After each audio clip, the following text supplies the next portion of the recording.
we do not pay any attention to many of the other signals that our body gives us. Pain is the one thing that will stop us in our tracks. That's its purpose. That's what pain is actually for. If you break your leg, you get signals, painful signals to tell you that something is wrong. So somewhere along the line, we've forgotten that pain is a messenger, and that doesn't change between physical pain and mental pain. Mental pain, it's the same thing. So in my take on this, and it's just my take, I hold my opinion lightly, but I offer it here in the hope that it might be useful, is that depression is a messenger. It's important to listen to it. And the more you're able to kind of tune into that inner reference point, that inner compass, and figure out what the depression is actually trying to say, then the less it's going to need to yell. It's kind of yelling to get your attention through in a really difficult way. It's making you suffer greatly. But the minute you're able to kind of figure out what it wants you to do, it doesn't need to make you suffer anymore, and it will stop. And that has been my experience consistently through my own life and through all of the people that I've worked with over 7 or 8 years of clinical work. Once you know what the depression is for, then things really begin to shift. And again, the most amazing experiences of my life have been preceded by an experience of depression. I don't think that's chance. But the bit that's really hard is you mentioned, what's it yelling out? That's the bit that I find really hard, especially at the start. Like, what is this telling me? And that can be a bit of a journey in and of itself, I think. And sometimes it's a lot easier to just say, well, I think I'll just keep taking the antidepressants. And again, I preface that by saying, you may well keep taking the antidepressants as you do this journey. I certainly did at the beginning.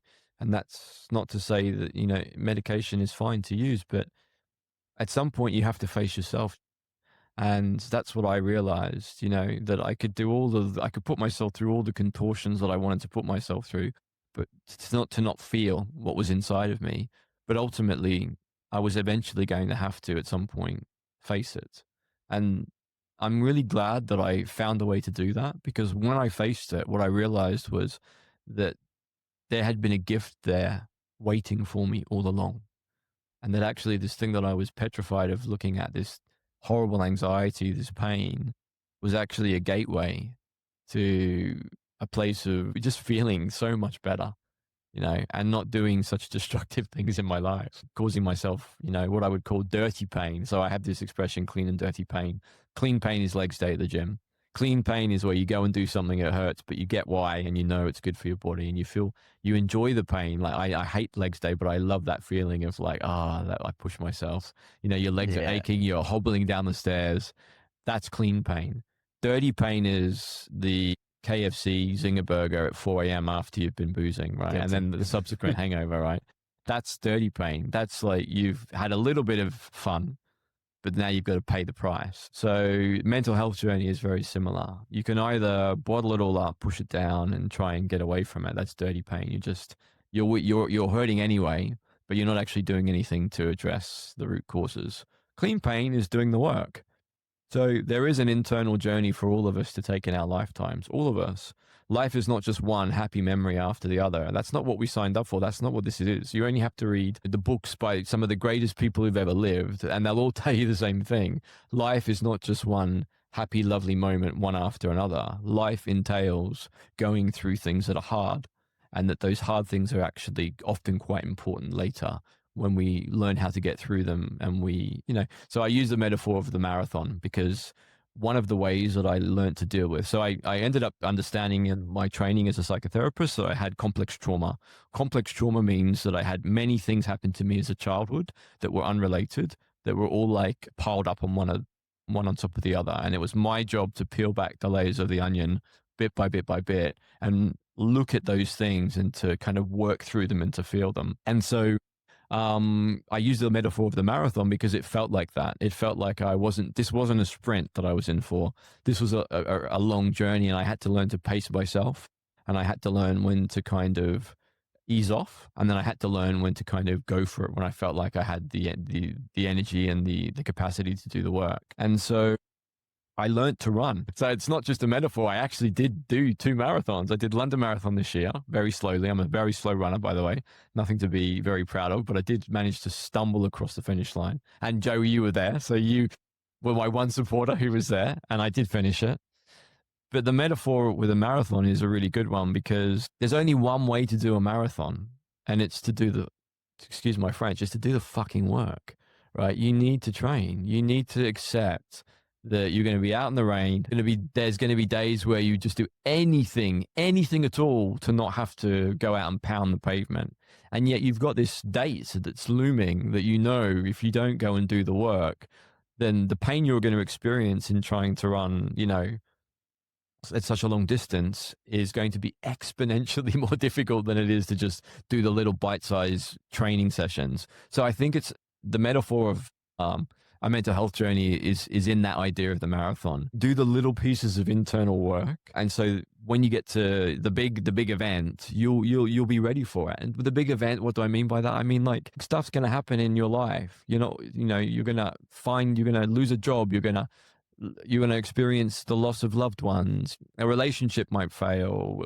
Something's going to go pear-shaped. And if you are interested in your internal world, if you're interested in doing like um, a psychological and emotional training journey, if I could call it that way, gym for the mind and the body, if you're interested in that, then you're going to have what it takes. You're going to be able to get through this a lot quicker. And a lot quicker, or perhaps you're going to find the journey a lot easier. And I don't think we teach young people, or I don't think that's really something that exists in our society. We don't prepare people for the suffering of life, so that when it arrives, it knocks us for six. And for some of us, it's catastrophic. So I think we need to train more for mental and emotional distress, and we need to start doing that at a younger age and accept that it's absolutely going to happen. I think the bit about loss as well, just the things that life throws at you. I often bring up the survey I did last year, and there are often issues of loss, partner loss, bereavement, job loss. But I often confuse that as if you go for a breakup. I thought, oh, has that caused the depression? But actually, that was the time when all the things started to bubble up that happened before. Yeah, so there is no thing called depression. So that's one I often get in my clinical work. Has this caused the depression? As though the depression is some kind of thing that exists inside us. So like a little bit of neuroscience, there is no chemical imbalance in the brain. That was a myth propagated in the 90s. It was disproven in the last couple of years. And you can do all of the Googling and research on that. There's lots of neurotransmitters in the brain. Serotonin is just one. And we know that, all of our experiences of the world, are mediated by the chemicals in our body. So of course, things like serotonin and dopamine and adrenaline, they all play a role, but they're not the causes of diseases. That's a perspective. Some people think that that might be the way that this is happening. The jury is still very much out. My personal perspective is you cannot look at the chemicals in a person's body in a vacuum. All of the biology in our body exists within a social context as well, exists within our world and our lives. And so this thing that we call depression, like it's an important emotion that all of us experience to greater or lesser degrees. It's an experience of sadness. It's an experience of anger sinking down deeply inside us and not being looked at. It's an experience of kind of inertia, of not being able to move. Like there's all different ways of characterizing this thing called depression. But the depression returning, I don't, as a psychotherapist, I don't understand what that means. I don't understand what it means. And I know that might be a controversial opinion. But what if it's a process? What if it's a verb and not a noun, right? And it's not a thing. It's something that you're going through. It's the story. It's not the object. The British Psychological Society backed you up. They had a report, they published a report called Understanding Depression, and they asked the question, is this an experience, a disease? And they said, we believe it's more helpful to see this as an experience. So I don't think it's a controversial opinion. It's definitely an area that's contested in mental health. So there are broadly two worldviews in mental health. What do I mean by a worldview? There's two ways of kind of framing it, I guess. So the first worldview is more biological psychiatry, where we're talking about, okay, we think you have depression, we think it's a thing, and the response to that is to offer medication and to offer some kind of psychological therapy. And also nowadays, also social prescribing. So things like you might want to join a boxing ring, you might want to join a choir. So they understand that that connection with people is really key. So these worldviews are not wrong or right. They're just ways of framing. So that's the first worldview. It's more of the medical framing. The other worldview is the one that I would call growth and transformation.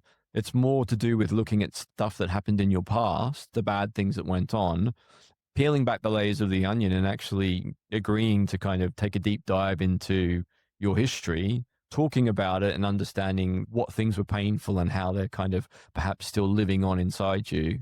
And then process what we call processing the trauma or letting it out.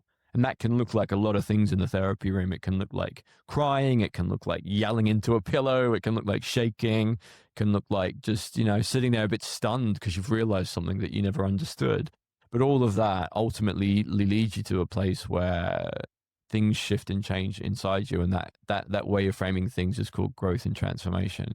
So either you're sick or you're on a journey and you're growing. Both are painful. Yeah. But I think the growth and transformation one might be a nicer way of framing it because we know the growing hurts.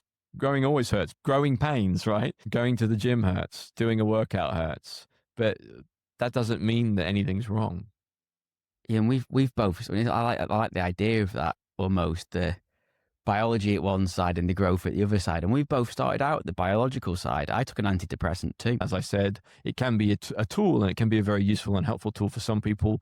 It can also be a very difficult tool for others who struggle to stop using them.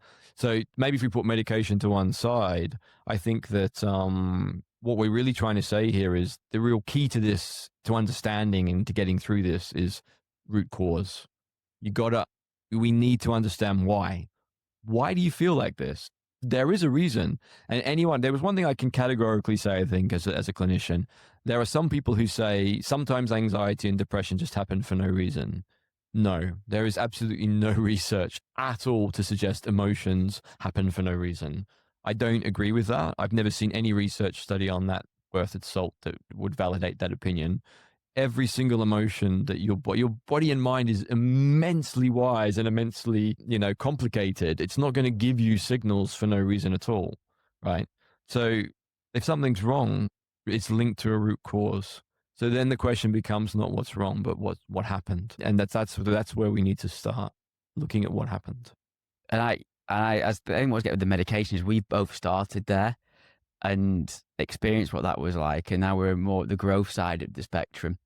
And I just found it was the hope when I thought that, and for a while it gave me certainty.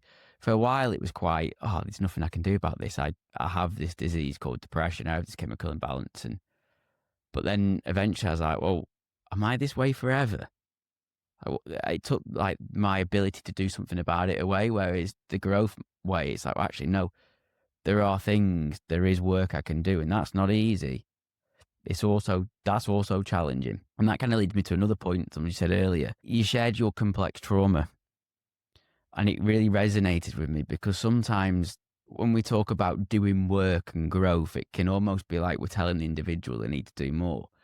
But there's one thing that I found helped me is it's like sometimes these shit things happen to you that aren't your fault and they're out of your control, but you're the only one that can do something about it. It is shit.